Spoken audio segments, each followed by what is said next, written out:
เคสน้องคำดีน้องพี่น้องเนาะมีการเลื่อนพี่น้องเลยมื้อนี้อาจจะบ่ได้เดินทางมาน้องพี่น้องเนาะคือเข่านั่นคือบ่แบกขึ้นมาเข่าสารเราเจ็บอันนี้ฮะตีนเจ็บตีนตีนเป็นยังนะเราล้มเนาะ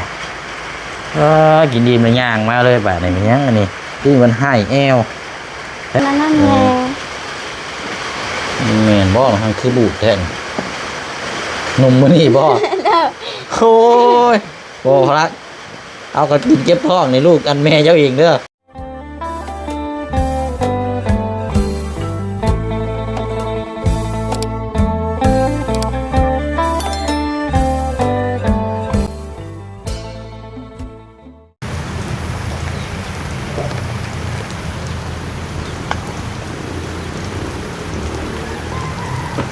เอาคือเก่าคือเดิมเพิ่มเติมแน่กะนี่แหละพี่น้อยฟ้าฝนตกกระนำอีกคือเก่าเนาะว้ายพี่น้อยคืนกับเบิดคืนมื้อนี้ก็อีกเบิดมื้อนี้ก็เบิ่งคักแล้วนี่ตั้งแต่มื้อเดินทางขึ้นมาพุ่นแหละพี่น้องเนาะแล้วก็ยังบ่หยุดบ่เซาอยู่ฟ้าฝนตกลินตกพอดีแบบให้เฮ็ดเวยกเฮ็ดงานและอากาศเย็นเนาะถ้าว่าดำให้ลำหน้านี่ก็แบบหนาวนะพี่น้อยเนาะขาคนบ่สบายนี่ก็เป็นวัดกันสิว่ากันเนาะเอาการนี่แหละพี่น้องเนาะเปิดภาพมาก็อยู่หน้าบ้านของทางน้องฮังน้องพี่น้องเนาะพบเจอกันอีกคือเก่าเด้อพี่น้องเนาะกราบสบายดีและสวัสดีพ่อแม่พี่น้องเบิร์สุขูสุคนเนาะพบเจอกันอีกเป็นยังไงเนาะทางอาเจืองเขาเมื่อวานนี่ก็โอ้ถือว่าเกือบนั่นแหละพี่น้อยทางน้องเพิ่นกะไปเล่นวินเนาะสรุปแล้วกับพี่น้องไปเล่นวินแล้วก็ช่วงนี้แขกหลายพี่น้อยแขกเขาเจ้าอยู่ฝั่งนั่นแหละมองอันขัวขาดนะพี่น้อยหรือว่าสะพานขาดแหละเขาเจ้าบ่มีรถกลับก็เลยต้องใส่รถจักร แล่นหับไปหับมานะพี่น้องเนาะเอาก็ถือว่าน่าจะได้น่าจะโบราณก็หน่อยเติบระดับทางอาเจืองนี่พี่น้องเนาะมื้อนี้ก็น่าจะออกไปแต่เช้ามื้อนี้กับพี่น้องเนาะเดี๋ยวเฮาขี่รถลงไปบางเทื่อบางที่หาพ่อน้องเพิ่นก็สิถามนำกันเนาะแต่ว่าเฮามาพี่ก่อนเนาะพี่น้องเนาะแล้วก็เพิ่มเติมนำพี่น้องเนาะแจ้งทางพี่น้อง FC เฮานำกันอีกรอบนึงเด้อเนาะสำหรับทางเคสน้องคำดีเนาะพี่น้องเนาะมีการเลื่อนพี่น้องเอ้ยมื้อนี้อาจจะบ่ได้เดินทางมาเนาะพี่น้องเนาะฟังอีกมื้ออื่น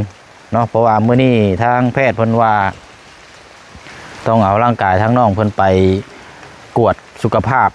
คืนอีกนะพี่น้องเอ้ยคันสิว่าค่ะกวดแผลคืนกวดหยังเบิดนั่นแหละพี่น้องสินี่แน่จังน้อยก็ได้ว่ายันบ่ได้มามื้อนี้พี่น้องเนาะพูดคุยกับทางไอ้ปันเมื่อคืนนี่ก็เลยโทรแจ้งบอกทางหน่วยกู้ภัยดูเรื่องอีกก่อนมื้อนี้พี่น้องเนาะแล้วก็เคสของทางน้อง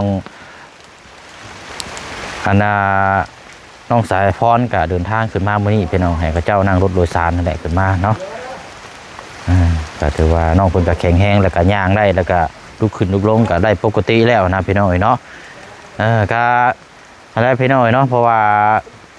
ต้องกวดสุขภาพคืนก่อนตั้งเถื่อว่ากลับมาฮอดบ้านเฮือนซานนี่ตั้งเถื่อแบบว่าเป็นหันเป็นนี่มานี่มันก็สิยากเฮาอีกมันก็สิลำบากอีกพี่น้องเนาะเพราะฉะนั้นให้แพทย์เพิ่นกำหนดเนาะวันเวลาอีกทีนึงเนาะว่าสิพร้อมเหตุหรือทางมาบอหรือว่าบ่ให้พร้อมกับอยู่น้ำแพทย์น้ำโมอะไรพี่น้องเนาะเพราะว่าเพิ่นเป็นคน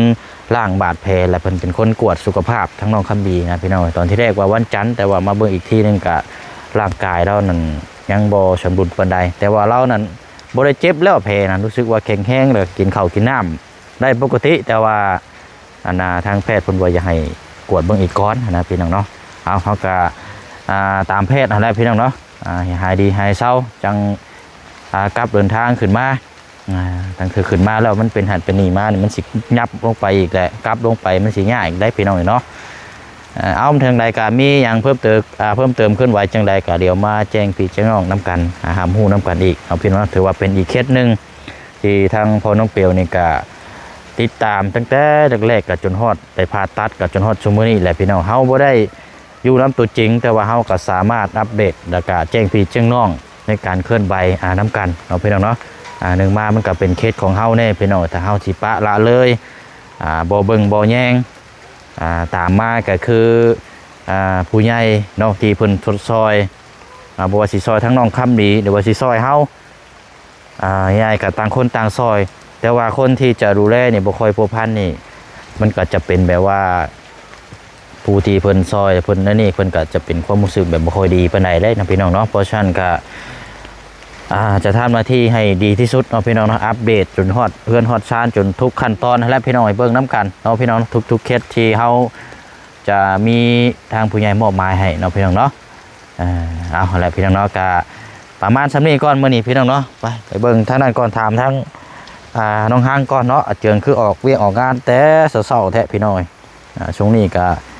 โอ้วินมอเตอร์ไซค์เนาะเดือดอยู่ได้พี่น้อยสิได้ค่าได้รับได้จ่ายนี่โว้ย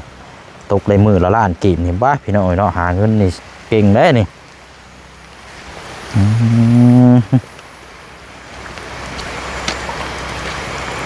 โอ้ยผลเลยเนาะจึงได้อันนี้เนาะข้าวสารอาหารแห้งสงสัยนี่ยังบ่ทันได้โจมขึ้นอันนี้พี่น้องพลักตื่นนะว่าน้องข้างพลักน้อยนอนตื่นสวยแท้โอ้ยโหดแหละนี่เนาะมามยามไหนกระปุกเอาเข่าเรายังบ่ทันได้ขึ้นอยู่พี่น้องสงสัย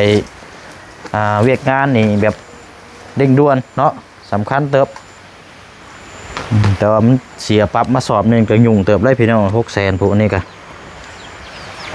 น่าสิแบกขึ้นเนาะนี่ก็พอได้อันนี้แน่นักน้อยเป็ดไก่กามันตอดเฮียผู้พังนี่สิยุ่งอีกแล้ว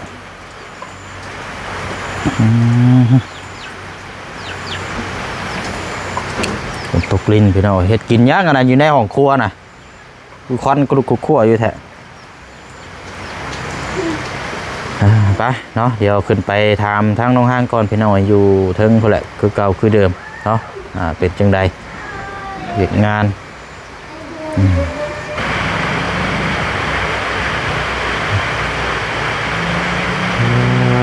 โธ่เป็นยังไงเนาะตื่นนอนมาเนี่ยก็มันกินโน่นนะนี่เนาะทั้งกินทั้งให้พันสิว่าเอากันเอาเบิกก่อนอึ๊บถึงมาดินน้ำได้อยู่แล้วว่าอีเนาะบ่ให้แล้วว่าเนาะโอ้ไปแต่เช้าคนบ่เจือนคือเก่าบ่โอ้เนาะช่วงนี้วินมอเตอร์ไซค์เลือดช่วงนี้พี่น้อยว่าเขาเจ้านี่ขับรถวินรถจักรช่วงนี้ลายเราเลยครับส่งพวกนี่แหละพี่น้อยเวียดหรือว่าเกี่ยวกับพนักงานเนาะก็เจ้าขามมานี่เพราะว่าหัวมันขาดมันยังฉ่อมแซมยังมาทันแล้วอยู่เอาซะได้มาแล้วก็ไม่ได้ชื่ออย่างมาฝากมื่อนี้มากินเลยมาขอหน่อยนี่นะมือนี่โอ้ยขอกินก็บ่ได้อดแล้วให้เรากินได้รถเนาะนอนบ่ทางนั้นน่ะไม่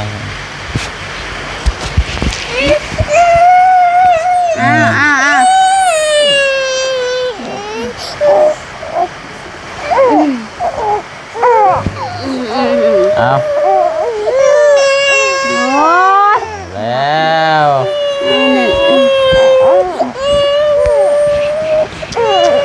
เบิ่งคักแล้วนี่บ่ไหวเลยพี่น้องคันให้สินี่ข่อยสิเมื่อก่อนแล้วแบบนี้เอาให้คนนั้นกินนมก่อนละกินแล้วก็ปิดไว้ขาปิดนมไว้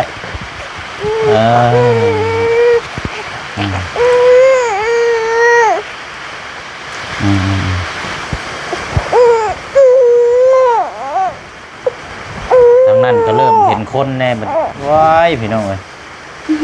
ยากแล้วเจาะยุ่งแล้วนี่ไว้นี่ตื่นนอนมานี่ให้รถ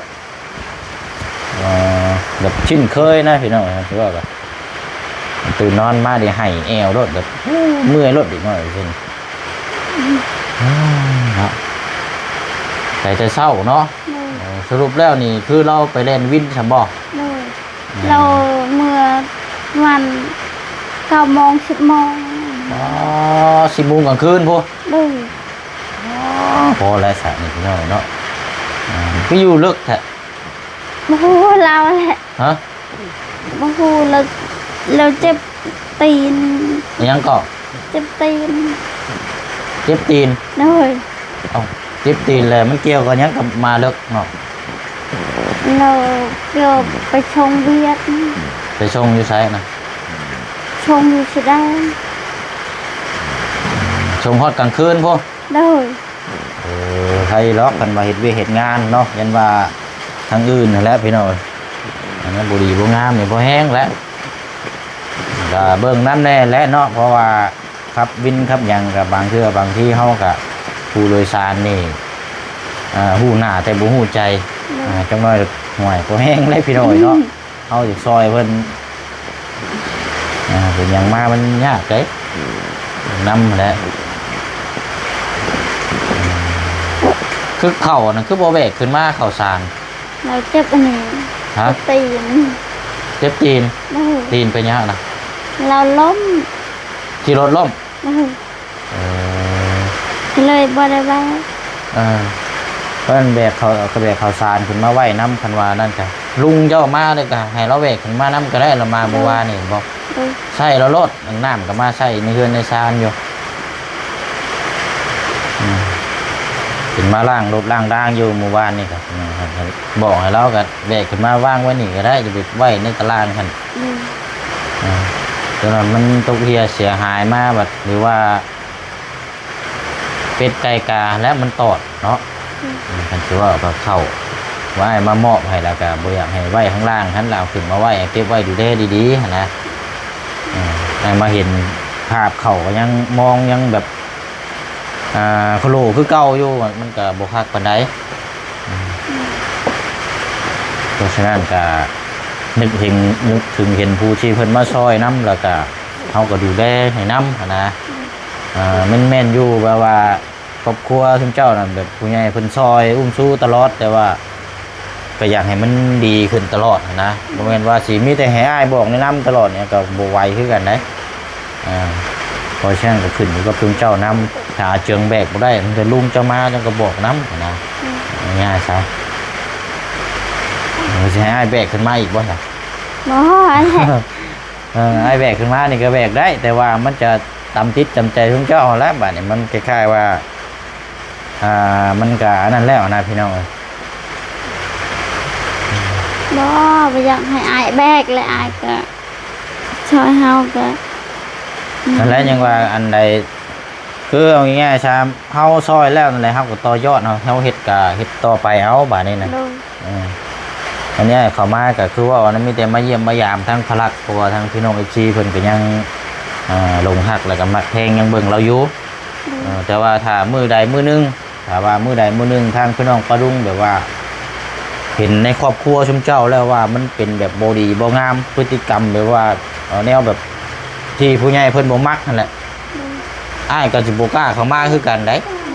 เด้ออันนี้เว้าคนใดอันนี้เว้าผ่านหน้ากล้องนี่แหละนี่นะปกติอ้ายสิหลังไม้นั่นแม่แต่ว่าอยากให้บอกนำนะถ้าว่ามันบ่ดีบ่งามสำหรับทำครอบครัวชุมเจ้าผู้ใหญ่เพิ่นเบิ่งเพิ่นแย่งแล้วเพิ่นบ่สบายใจนี่มันก็บ่ได้แตกต่างกับอ้ายเข้ามาแต่อ้ายเข้ามาว่าอ้ายสบายใจจังเข้ามาแต่ว่ามาบ่โอเคอ้ายก็บ่เข้ามาเลยเด้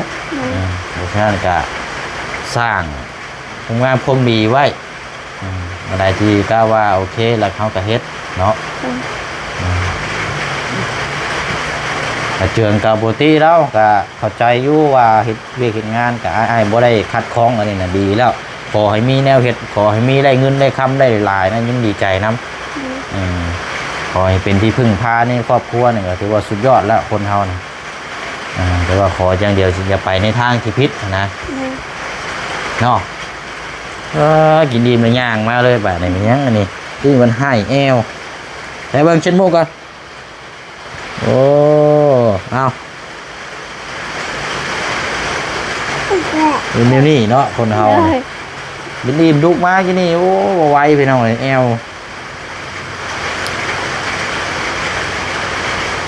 ยังบ่ทันได้กินข้าวบ่ นั่ง อืมจ้ะแล้วก็ประมาณนั้นเลยแหละน้องห้างเด้อ เลย อ้ายก็แท็กซี่แนะนำทำไรเพราะว่าทำแนะนำเกินมันก็เฮาก็ฮู้อยู่ว่าแนะนำเกินชุมเจ้าอาจจะว่าบ่มักเนาะแต่ว่าทุกคำที่อ้ายบอกมันก็เป็นคนดีสำหรับทางชุมเจ้าเบิดนั่นแหละคือผู้ใหญ่เพิ่นมักนี่เพิ่นมักเบิ่งกูน้อยนี่ฮักคนแพงทางครอบครัวหรือว่าเจ้าเฮาก็เฮ็ดให้เพิ่นฮักเพิ่นแพงหลายนะมันว่าเพิ่นฮักเพิ่นแพงบ่ข่อยอยากเฮ็ดแนวใดก็เฮ็ดข่อยข่อยเฮ็ดตามใจข่อย ได้ อยากนอนเว้นข่อยอยากเฮ็ดหยังก็สบายใจฉันโอบ่ได้ได้คนเฮานี่ถ้าบ่เฮ็ดก็แม่นบ่ได้กินคือเฮาก็ฮู้ประโยคนี้อยู่แล้วเนาะเพราะฉะนั้นก็นี่แหละเพื่อลูกเพื่อเต้าตึ๊บแล้วนี่เนาะยุงลายรอมันหน่อยกัดปอเมื่อวานนี่ก็โพดอีรอได้ยุง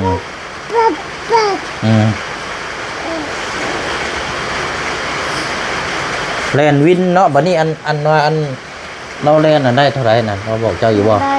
มืออื่นนี่ก็ซ้ำแช่น เมื่อวานนี่ได้เท่าไหร่เมื่อวาน ซ้ำแช่น เล่นเมื่อวานนี้ได้300,000เลยเมื่อวานจนฮอด10 โมงละเมื่อน่ะได้ซ้ำแช่น 10 โมงกลางคืน เอ้ยเราไปแต่เช้าจนฮอด10 โมงกลางคืนได้ซ้ำแช่น ไปแต่เช้าจนฮอด10 โมงกลางคืนมาเมื่อวานนี่เนาะจน300,000กีบ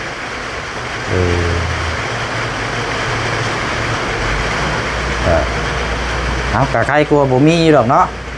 กะใครกลัวบ่นี่อยู่เพราะว่าหนึ่งมานี่คนหลายไม่เห็นอยู่บ่คนเล่นวินนี่รู้จักนี่เขตนี่ก็เจ้ารับส่งแม่นบ่เลยนะพี่น้องหลาย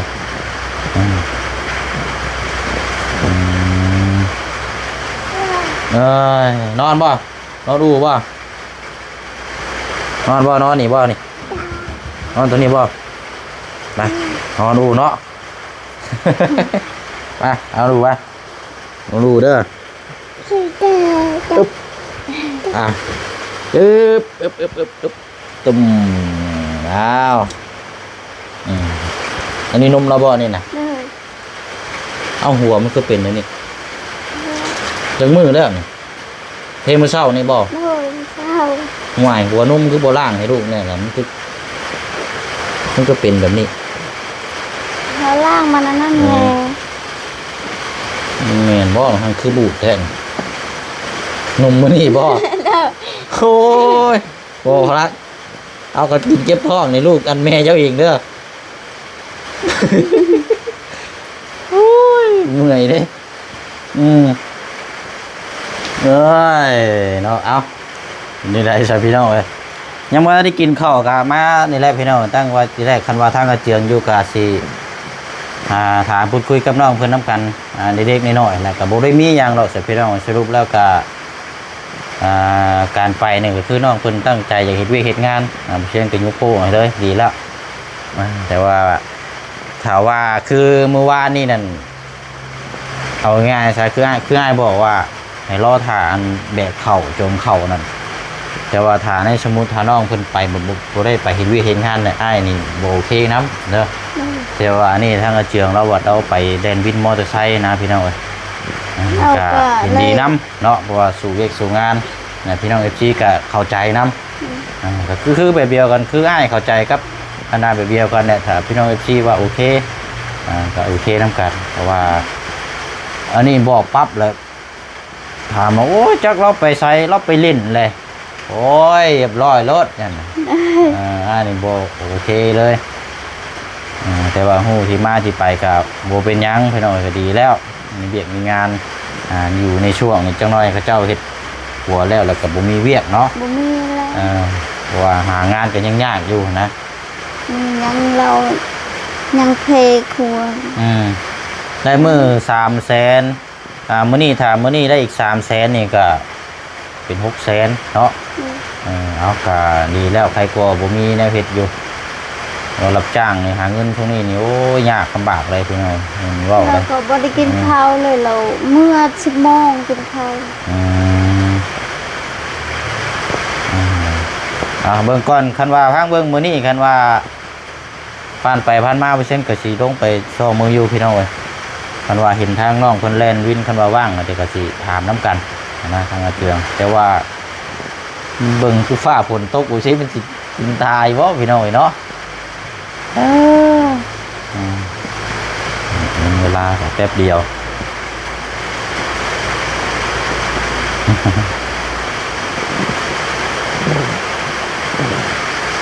โทรศัพท์มันบ่ได้มีเนาะ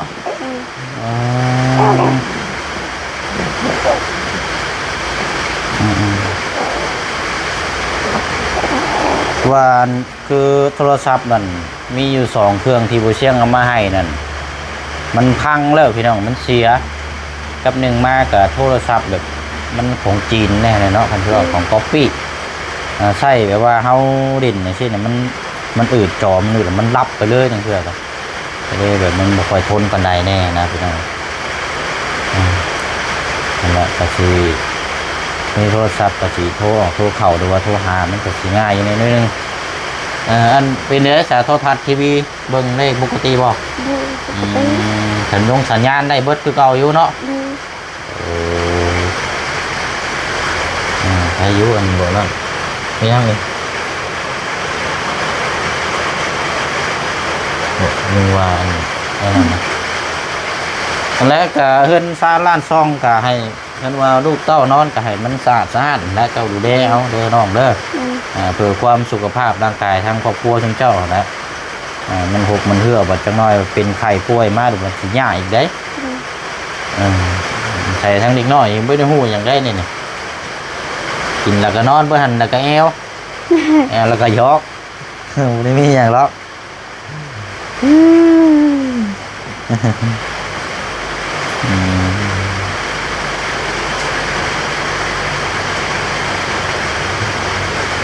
อันนั้นก็สิ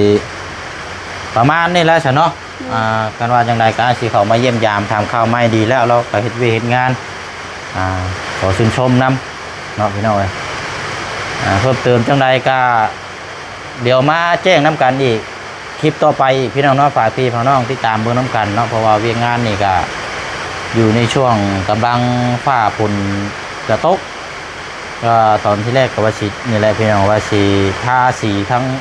ห้องครัวของทางน้องอ่อนแล้วก็ทางห้องน้ำฟ้าฝนตกสิเฮ็ดหยังก็บ่ได้แล้วพี่น้องเนาะมันเปียกมันทาบ่ได้เลยพี่น้องบ่ฮู้ว่าจักมื้อฟ้าฝนก็จังสิอยู่สิเซาก็ฟังเบิ่งน้ำกันอีกเนาะเพราะว่าการบัดสิเอารถข้ามลงไปเชฟโปนเพิ่นบัดครัวก็ยังบ่แล้วแน่อีกบัดนี้รถโอ้ยเนาะพี่น้องการจราจรการไปมานี่ก็อยากอันนี้เนี่ยจังน้อยเนาะช่วงนี้ใครพี่น้องเดินทางขึ้นมาทางบ้านดงหรือว่าทางแดนสวรรค์นี่ก็ชะลอก่อนเด้อพี่น้องเนาะเพราะว่าข้ามไปมารถชนโตนี่บ่ได้อีกจักมื้อ 2-3 มื้อพุ่นแหละเนาะทางเพิ่นกำลังเร่งอยู่พี่น้องกำลังเร่งซอยกันอยู่เดี๋ยวก็เที่ยวได้แต่ว่ามื้อนี้หรือว่าอีกมื้อ 2 มื้อนี่ก็ยังชะลอก่อนเนาะพี่น้องเนาะชะลอก่อนไปมา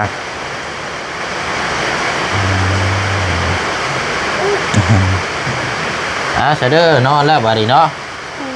นี่ก็นอนกินนมแหละฝนตกลิ้นไม่ใช่คักอยู่ดอกเนาะ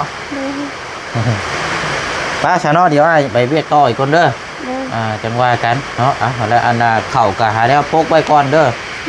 แต่ว่าอันเจ้านั่นบ่ได้กะให้อยู่ดีแต่ว่าเฮาอยู่เพื่อนตลอดนั่นแหละแต่ลุงจะมาก็ให้ลุงจะแบกขึ้นมาให้นี่แป๊บเดียวแล้วต่ำลงนี่ก็ได้เราก็มาล้างรถล้างมาอาบน้ำอาบในอยู่นะพี่น้องเอ้ยก็มันก็ต่างคนก็ต่างอยู่ได้ช่วยกันแน่เนาะถึงมาเพื่อมาชาเนาะก็อาบจะน้ำจะในใช่มันกันห่วยมันก็คอยล็อกประตูไว้เราได้ก่อนแบบนี้เอาอะไรเนาะเนาะเอาลุงสิเมื่อได้บ่ให้ได้แล้วก็เด้อบ่ได้อันนี้มาครับอะไรอันนอนอยู่อันน่ะได้อูงามนอนแต่คักแล้วมีแต่ตัวนี้แล้วนี่พยายามล็อกไว้ จักหน่อยบัดเผลอแน่เราดึงประตูเองเนาะแพงนั่นกล่อมลงแล้วบันไดครับไปเอาละเนาะกะได้คำตอบแล้วก็มาพูดมาคุยแจ้งพี่แจ้งน้องน้ำกันอีกเนาะสำหรับทางแต่ละเคสแต่ละครอบครัวไปเลยเดี๋ยวลุงมาไหมเช้ายำไหลแล้วพี่น้องไปเนาะหากินข้าวกินน้ำก่อนไปนี่พี่น้องเนาะมีอย่างกระจังว่าจังคุยแจ้งพี่แจ้งน้องน้ำกันหำหูน้ำกันอีกรอบหนึ่งเลยพี่น้องเด้อเนาะแล้วก็เดี๋ยวย้อนไปเคสของทางน้องป๊อปน้ำบัดนี้พี่น้องเนาะอาจจะได้พูดคุยเรื่องสร้างก้อนบัดนี้พี่น้องเนาะถามทางทีมงานแต่ว่าทางพอนุกเปลวนี่ว่าอยากได้สร้างทางบ่าวทางเฮ็ดเฮือนน้องตะโลพี่น้องคำว่าทางบ่าวตะโลเพราะว่าเพิ่นอาจจะว่างงานอยู่หรอกพี่น้องเนาะกับหนึ่งมาสำคัญนี่บ่เชียงอยากให้ทางช่างทางบ้านบ่าวตะโลนี่มาเฮ็ดอยู่เฮือนทางน้องป๊อปนี่ก็อยากให้ทางบ่าวตะโลมาเฮ็ดน้ำสร้างเรานำได้พี่น้องเนาะให้เรามีงานนำมาเฮ็ดน้ำสร้างแต่ว่าบ่ฮู้ว่าเขาเจ้าสิรับเอาได้บ่จังว่าจังได๋ก็จังว่ากันเนาะพี่น้องเนาะว่าพี่น้อง FC เฮาเห็นดีนำบ่เนาะอยากให้ทางบ่าวตะโลนั่นมานำสร้างแล้วก็มาเฮ็ดเวียกดูแลงานนำกันนะพี่น้องเป็นกรรมกรจับบ่ายซอยพอเราได้มีเวียกมีงานนะพี่น้องเนาะเอาจังว่าจังคุยนำกันพี่น้องเพราะว่าไว้หึงไหมมันก็สิผุมันพังได้พี่น้องเนาะมันฟ้าฝนตกแบบนี้นี่เอาจังได๋ก็ติดตามเบิ่งนำกันเนาะพี่น้องเนาะบ๊ายบายเด้อพี่น้องเด้อเนาะบ่สุขุสุคนเนาะสบายดี